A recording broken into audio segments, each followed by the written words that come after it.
I'm talking here with Clifton Joseph, who's one of the people who, one of the core people in spoken word in Canada, and one of the men who brought dub to Canada. It's a pleasure to have you here. Hey, nice to see you, man. Speaking of man, you've been in there since the Pleistocene age, haven't you? Long enough time, anyway. You were talking about the spirit of dub. What is that spirit? Well, I mean, what is it that qualifies? Well, it's always it's such a flexible definition at times, but I guess the idea is to approximate what I'm trying to do, because I call myself a dubs poet at large, partly because I do bring a certain jazz element into it, and I do come. When I was born in Antigua and Barbuda in the West Indies, and that's a calypso culture, and dub is more associated with drum and bass, with reggae music, you know. So I had to try to make a distinction and call myself a dubs poet at large. But what I'm trying to do is to, in some ways, bring out the power of words themselves, the power and the musicality of words themselves, and in terms of trying to move towards being an orchestrator of words, where if you can dig down into the emotion of words, you can have some kind of positive effects. When I was kicking out in high school, when me and a friend were doing things together, we were always trying to do things to, say, have an effect on people. You know, we'd be introduced and we'd run down, light a newspaper and run down the aisle, or ring a bell, something to sort of excite the audience. And we're always trying to get into, like, do a B&E into somebody's heart, so that even if you don't like what we're saying politically, you might like the way it's being said. So we try to be entertaining, musical, folk, and to go into the emotion and the power, politics, and sheer orchestrating of words itself. So yeah, so essentially what dub is trying to do is to involve the audience some way in terms of making a direct connections with them. We tried all kind of things when we started out. You know, I used to swear a lot because, you know, swear as a young person, swear it and see the different faces and what people do. Yeah, that was a kick for a while. But then we started to deliberately frighten the people in the front row to make sure that they're listening, so that we'd always change the velocity and things and change up the style, so that, you know, move around the stage, so that in some ways we were trying to fashion the audience we'd like the way they react. Don't wait until the end necessarily in some kind of stock way. You can do that if you want to, but we were trying for maximum effect, immediate effect, so that one can see the power, the words themselves can have the effect. Sometimes we don't know what's the effect of this in the earlobe, and then you put this through some machines and something else comes out, and what's the actual effect of it? And are we able to conjure like magicians then, if we know, well, this particular word said with this velocity in this tone produces this effect? Mm-hmm.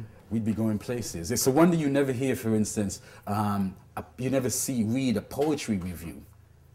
Mm-hmm. You know, isn't that something strange? And we never really get reviews of poetry performances. So whereas there's a language that's developed around, say, music, most people can say, that was a good song, the note was off key, whatever. When do we get to that stage where we can say, we know that this is what this poem does, or this is what this word does, and that's up to grab. So dub is trying to be part of that thing, to see how can we get that language to make it have an effect like a slapping hand. So what's the relationship between that and, say, hip-hop, which I guess a lot, if you're in high school now, that would probably be part of one of your main sources for expression? Hip-hoppers make more money and they talk more crap. I mean, hip-hop, dub poetry, dancehall, reggae, all sort of come out of the same African-inspired, Caribbean, African-American emphasis on words, rhythm, repetition. So all three of those things sort of pull from the same pool of stylistic influences. So, you know, going back to the griot tradition and the drumming and the music. So and then we move off in our different ways in terms of what we have. So dub, the distinguishing thing of dub lyrically is that more than not, it's a political approach. It's talking about politics. We come out of political environment. Before, most of the dubbers were actual poets, at least the older ones. They were actually involved in political activity, political organizing. And the idea of dub too is that we took an independent thrust into the industry, that we had to do things ourselves. There's an obligation for a poet to be not just somebody who writes the words and get a chance to recite them, but has to go to create an environment that the words can have a life, that there's an obligation to not have it when you die. We want it now. We want to see what we can do now to have an impact on the industry. And of course, you know, you do your independent thing and you can get things over there to a level. So we thought that, yeah, with dub, that we're trying as much as possible to make the definition of a poet not more than just the artistic side of it, so there has to be an intervention somehow in the marketplace also, and that we have to be the ones to take our game to a certain level. So we started to organize things for ourselves based on that kind of political philosophy and artistic philosophy.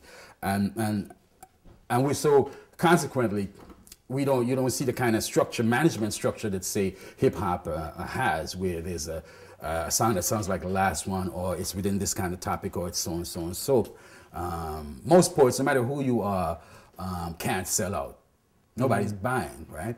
So it's the most freest expression in a way that, you know, you might, even the top cats who make some money, it's not comparable money to what Jay-Z makes in hip-hop, or P. Diddy does with his clothing line, you know, or 50 Cent makes with his water, vitamin water and shit, right?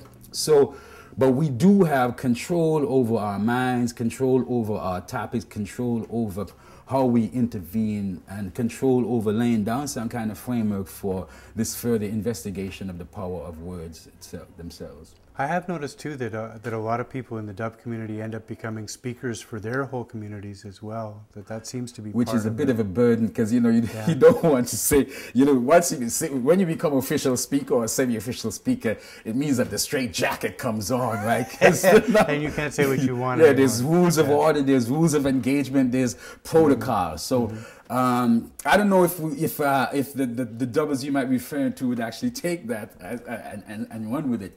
Yeah. Because one always has to be independent. For instance, I'll give you a tangible example.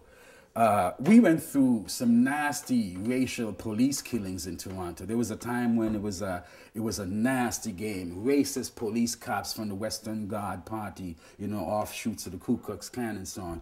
Police murderous killings of young black men especially, right? And which was bad and terrible. Now what started to happen though was that if you look at the statistics, more black young men kill more black young men than the cops do, than the racist cops do. So what are we to do with that? And we could say, well, let's just focus on the cops. But see, I was living in the Eglinton, Oakwood neighborhood where I could get killed from gunshots just going to the supermarket.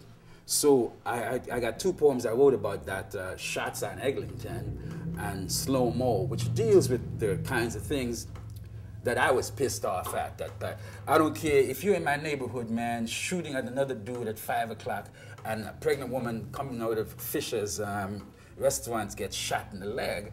I don't care any amount of sociology, man. I don't care about the racist system. I don't care about you growing up in the ghetto in the projects. I don't care about the missed opportunities. I don't care if the police fail me, you spend 5 years in the Don. I do not care about that whatsoever. Hold that sociology and get out of my neighborhood.